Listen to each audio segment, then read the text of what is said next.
अस्सलाम वालेकुम, मैं हूं मिर्जा रियाज हुसैन। चलें आज मिलकर कुछ ऐसे कायनाती राजों से पर्दा उठाते हैं जो हमारी आंखों को धोखा देते हैं और उन ज़हीन बागियों से मिलते हैं जिन्होंने सच को सामने लाने के लिए सब कुछ दांव पर लगा दिया। तो आइए सीधा एक बड़े सवाल से शुरू करते हैं। कभी सोचा है कि क्या ऐसा मुमकिन है कि एक सैयारा जो खला में बिल्कुल सीधा आगे जा रहा हो, वो हमें अचानक उल्टा चलता हुआ नजर आने लगे? है ना अजीब बात। यही वो पहेली थी जिसने सदियों तक बड़े बड़े माहिरीन फल्कियात को परेशान किए रखा। तो हमारी कहानी का पहला हिस्सा इसी आसमानी धोखे के बारे में है। इस चीज को कहते हैं रेट्रोग्रेड मोशन। और सच पूछें तो ये एक कमाल का बसरी फरेब है, एक ऑप्टिकल इल्यूजन। देखें, जब पुराने ज़माने के माहिरीन आसमान पर नज़र रखते थे तो उन्हें मरीख जैसा कोई सैयारा अचानक अपनी सिमत बदलकर पीछे जाता हुआ लगता था। लेकिन सवाल तो ये पैदा होता है कि क्या कोई सैयारा खला में ब्रेक लगाकर रिवर्स गियर डाल सकता है? नहीं, ऐसा बिल्कुल नहीं है। ये सिर्फ और सिर्फ एक बसरी धोखा है, हमारे देखने के जाविये का एक खेल। अच्छा, अब इसे समझाने के लिए ना एक बड़ी जबरदस्त रेस ट्रैक की मिसाल लेते हैं। जरा तसव्वुर करें कि हमारा पूरा निज़ाम शमसी एक बहुत बड़ा गोल रेस ट्रैक है। हमारी ज़मीन समझे कि अंदर वाली लेन में दौड़ने वाली एक तेज़ रफ्तार कार है और मर्रीख बाहर वाली लेन में चलने वाला एक सुस्त रफ्तार ट्रक है। तो होता क्या है, जब हमारी तेज़ रफ्तार ज़मीन अपने मदार में मर्रीख के पास से गुजरकर इसे ओवरटेक करती है तो बस उस एक लम्हे के लिए हमारी आंखों को ऐसा लगता है जैसे मर्रीख पीछे की तरफ जा रहा है। बिल्कुल वैसे ही जैसे आप हाईवे पर किसी आहिस्ता चलने वाले ट्रक से आगे निकलते हैं तो वो ट्रक आपको पीछे जाता महसूस होता है। तो याद रखें, मर्रीख पीछे नहीं जा रहा, हम उससे आगे निकल रहे हैं। अच्छा, तो आसमान के इस धोखे से आप जरा जमीन पर उतरते हैं और देखते हैं कि हमारे पुराने बुजुर्गों ने सिर्फ सायों को देखकर वक्त और जमीन की शक्ल के बारे में कैसे कमाल के राज फाश किए। आज तो हमारे पास डिजिटल घड़ियां हैं, फोन्स हैं, सब कुछ है। लेकिन जरा सोचें, हजारों साल पहले लोग क्या करते होंगे? उन्होंने जो किया वो कमाल था। उन्होंने अपनी पूरी की पूरी इमारतों को ही बहुत बड़ी घड़ियों में बदल दिया। वो एक दीवार में एक पतली सी लंबी सी दरार छोड़ देते। जब साल का सबसे लंबा दिन होता तो सूरज की रोशनी फर्श पर एक खास जगह पड़ती, वो वहां निशान लगा देते। और जब साल का सबसे छोटा दिन आता तो रोशनी किसी और जगह पड़ती। फिर उन्होंने बस एक सादा सा काम किया, एक निशान से रोशनी के दूसरे निशान तक जाने और फिर वापस पहले निशान तक आने के दिन गिन लिए। और इसी तरीके से बगैर किसी टेक्नोलॉजी के उन्होंने ये पता लगा लिया कि एक साल में ठीक 365 दिन होते हैं। कमाल है ना? अब आगे बढ़ते हैं तारीख की एक और बहुत बड़ी ज़हनी छलांग की तरफ।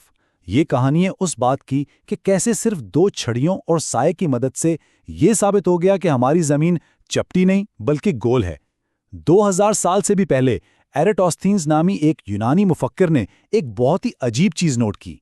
मिस्र के शहर साइन में ठीक दोपहर के वक्त सूरज बिल्कुल सर पर होता था और किसी भी सीधी खड़ी चीज का कोई साया नहीं बनता था। लेकिन ठीक उसी वक्त सैकड़ों मील दूर इस्कंदरिया शहर में एक सीधी खड़ी छड़ी एक लंबा साया बना रही थी। बस यही वो नुक्ता था जिसने एराटोस्थनीज को सोचने पर मजबूर कर दिया।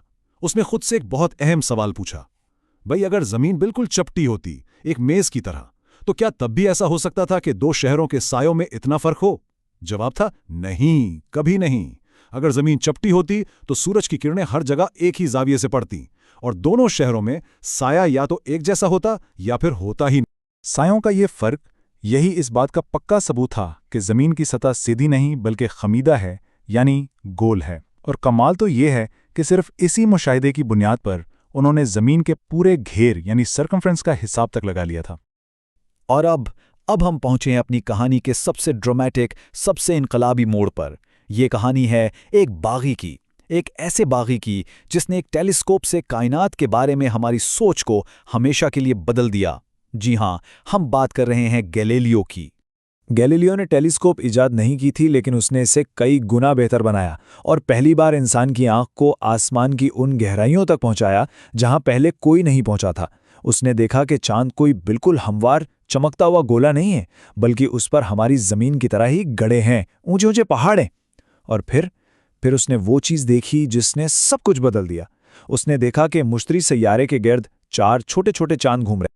अब ये इतनी बड़ी बात क्यों थी भाई? इसलिए क्योंकि उस जमाने का सारा निज़ाम इल्म इस एक बात पर खड़ा था कि जमीन कायनात का मरकज है और हर चीज़, हर सैयारा, हर सितारा, सब कुछ जमीन के गिर्द घूमता है। लेकिन गैलीलियो का ये सबूत इस पूरी बुनियाद को ही चैलेंज कर रहा था। ये बता रहा था कि नहीं, हर चीज जमीन के गिर्द नहीं घूमती। जाहिर है इस सच को बोलने की एक कीमत थी। गैलीलियो पर मुकदमा चला और उन्हें जिंदगी भर के लिए घर में कैद कर दिया गया। उन्हें मजबूर किया गया कि वो सबके सामने कहें कि वो गलत थे और ज़मीन हरकत नहीं करती। मगर तारीख हमें बताती है कि जब वो अदालत से निकल रहे थे तो उन्होंने आहिस्ता से सरगोशी की और फिर भी ये यानी ज़मीन घूमती है। तो ये था हमारा आज का सफ़र वहम से हकीकत तक का। लेकिन कहानी यहाँ ख़त्म नहीं होती। अब वक्त है जहन को थोड़ा आजमाने का और कुछ सवालात पर गौर करने का। पहला सवाल, जरा रेस ट्रैक वाली मिसाल को जहन में लाएं और सोचें, अगर हमारी ज़मीन की रफ्तार मरीख से कम होती तो क्या हमें कभी भी ये रेट्रोग्रेड मोशन नज़र आता? सोचिए और बताइए क्यों या क्यों नहीं। दूसरा सवाल, फर्ज करें कि दो अलग अलग शहरों में दोपहर के वक्त सायों की लंबाई बिल्कुल एक जैसी है, तो इस मुशाहिदे से उन दो शहरों के दरमियान ज़मीन की सतह के बारे में क्या पता चलता है? और आखिरी सवाल, मुश्तरी के चांदों ने गैलीलियो की इस दलील को कैसे मजबूत किया कि कायनात की हर चीज़ ज़मीन के गिर्द नहीं घूमती? इन सवालों पर ज़रूर सोचेगा और अपने जवाबात शेयर करें। मिलते हैं अगली बार।